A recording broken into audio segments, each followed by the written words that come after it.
बिस्मिल्लाहिर्रहमानिर्रहीम। अस्सलाम वालेकुम। मैं सैयद अब्दुल राफ़िक़ क़ादरी। आज हम सेकेंड ईयर कॉमर्स के सब्जेक्ट मॉडर्न बैंकिंग के टॉपिक बैंकारी की तारीख़ यानी हिस्ट्री ऑफ बैंकिंग में बात करेंगे। आज से कई हज़ार साल पहले जब इंसान ने शिकारी ज़िंदगी को छोड़कर एक जगह सेटल हुआ और काश्तकारी की तरफ गया, तो फिर आहिस्ता आहिस्ता उन्होंने अपने लिए चीज़ें भी बनाना शुरू की, सनत भी शुरू की। तो अब कुछ अरसे बाद एहसास हुआ कि मैं बाद लोग काश्तकारी अच्छी कर सकते हैं, बाद लोग कुछ सनतकारी अच्छी कर सकते हैं। तो बार्टर सिस्टम के तहत ही सही बेचना शुरू किया। आहिस्ता आहिस्ता हम करेंसी की तरफ आए। इब्तिदा में हमारी करेंसी सोना, चांदी, नमक, सीपियाँ जो कुछ भी थी। जब हम करेंसी की तरफ आए तो लोगों के पास इजाफी पैसा जमा होना शुरू हुआ, मगर उसको इन्वेस्ट करने की जगह नहीं थी। तो अब इंसान चाहता था कि वो पैसा कहीं महफूज रखे। पहले घर में छुपा देते मगर चूहे खाने लगे, चोरों का डर था। तो लोगों ने, कुछ ऐसे लोग जो मजबूत थे, जो ताकतवर थे, दौलतमंद थे, जो गार्ड रखते थे, उनके पास अपने पैसे रखवाना शुरू कर दिए। जब अब उन्होंने पैसे रखवाना शुरू किए तो उन लोगों ने कुछ फीस भी वसूल करना शुरू की तुम्हारे पैसे की हिफाजत के लिए। जिस तरह हमेशा होता है कि कोई नई सनत शुरू होती है और जब मुनाफा उसमें होता है तो और लोग आते हैं। तो आहिस्ता आहिस्ता बहुत से लोगों ने ये डिपॉजिट वाला फंक्शन लेना शुरू किया। तो जब पहले एक आदमी लोगों के पैसे महफूज रखता था, फिर 2, फिर 5, 10 जब हो गए तो अब लोगों ने उनके पास जाना शुरू किया जिनकी फीस कम थी। आहिस्ता आहिस्ता यह हुआ कि फीस ख़त्म हो गई, अब सिर्फ पैसे रखे जाते थे। और फिर एक वक्त ऐसा आया कि पैसे जो लोग हिफाजत से रख रहे थे वह आपको उसका मुनाफा भी देने लगे। अब सवाल यह कि उनके पास पैसे कहाँ से आ रहे थे। हुआ ये कि जब मेरे पास बहुत सारे पैसे हैं तो माशरे में ऐसे बहुत से लोग हैं जिनको कारोबार करने के लिए पैसे चाहिए, तो वो मेरे पास आएंगे, वो मुझसे पैसे लेंगे और वो जो कदीम सिस्टम था तो मैं उनसे कुछ सूद वसूल करूँगा। तो इस तरह मैं सूद वसूल करता था और सूद से कुछ फीस, कुछ मुनाफा उन लोगों को देता था जिनके पास के पैसे मेरे पास मौजूद थे। इस तरह लेंडिंग का फंक्शन शुरू हुआ। ये चीज़ें आगे बढ़ती रही, सिस्टम डेवलप होते रहे, कुछ उसूल डेवलप होते रहे। इस तरह पहला प्रॉपर बैंक जिसे हम कह सकते हैं सन 1157 में वेनिस में कायम हुआ। फिर इंग्लैंड में, यूरोप के मुख्तलिफ इलाकों में कायम होते गए। इंग्लैंड में कायम हुआ, अमेरिकन बैंक कायम हुए। अमेरिका में एक बात याद रखिए, अमेरिका एक मुल्क नहीं है, अमेरिका दरअसल एक बर्र आज़म है। आप 6-8 घंटे में, 1 घंटे से दूसरे इलाके तक जाते हैं, एक कोने से दूसरे कोने तक हवाई जहाज से आते हैं। कई टाइम जोन हैं।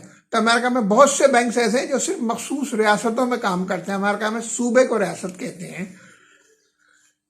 इंडिया में सबसे पहला बैंक ऑफ बंगाल कायम किया गया। मौजूदा पाकिस्तान में सबसे पहले ग्रिनलाइज बैंक, जो कि अब स्टैंडर्ड चार्टर्ड कहलाता है, जिसको एक्वायर किया था, उन्होंने सबसे पहली ब्रांच कराची में कायम की थी। अब याद रखिए, जब बैंक्स बनना शुरू हुए तो एक अहम फंक्शन की जरूरत महसूस हुई रियासत को, वो सेंट्रल बैंक की, जो इन बैंक्स को कंट्रोल कर सके, उनके उसूल बना सके, ताकि लोगों का एतमाद सिस्टम पर बहाल हो। तो इंडिया में रिजर्व बैंक ऑफ इंडिया कायम किया गया, जो तमाम बैंक्स को कंट्रोल करता है। जब पाकिस्तान बना तो इब्तिदा में हमने तकरीबन 1 साल रिजर्व बैंक ऑफ इंडिया को इजाज़त दी कि वो हमारे सेंट्रल बैंक के फंक्शन कायम करें। पाकिस्तान बनने के बाद इस इलाके में जो मौजूदा पाकिस्तान है वहाँ पर बैंकिंग सनत कम थी। दिल्ली से हबीब बैंक आया, मुंबई से मुस्लिम कमर्शियल बैंक आया।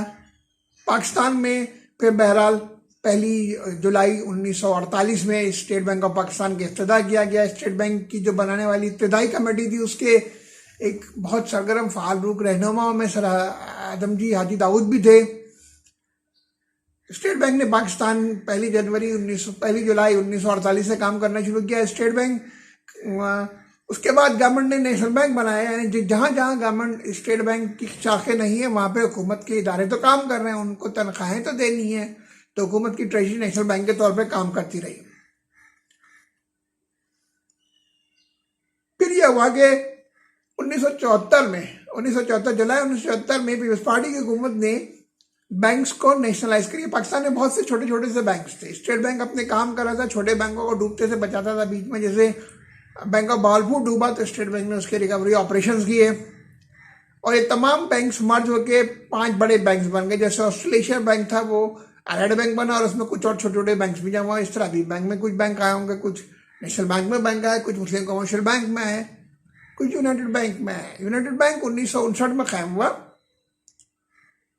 1980 में गवर्नमेंट ने अपनी पॉलिसी में तब्दीली की और आहिस्ता आहिस्ता प्राइवेट बैंक्स को, मतलब देखिए अब तक वो 5 बड़े बैंक ही काम कर रहे थे, फिर वो प्राइवेट बैंक्स को इजाजत दी और 1991 में सरकार ने बैंक्स नेशनलाइज किए थे। 1974 बैंक्स को प्राइवेटाइज करना शुरू किया। प्राइवेट बैंक और प्राइवेटाइज बैंक में फर्क है कि प्राइवेट बैंक स्टैब्लिश हुआ एज ए प्राइवेट बैंक, जबकि प्राइवेटाइज बैंक सरकारी बैंक थे जिनको प्राइवेटाइज किया गया।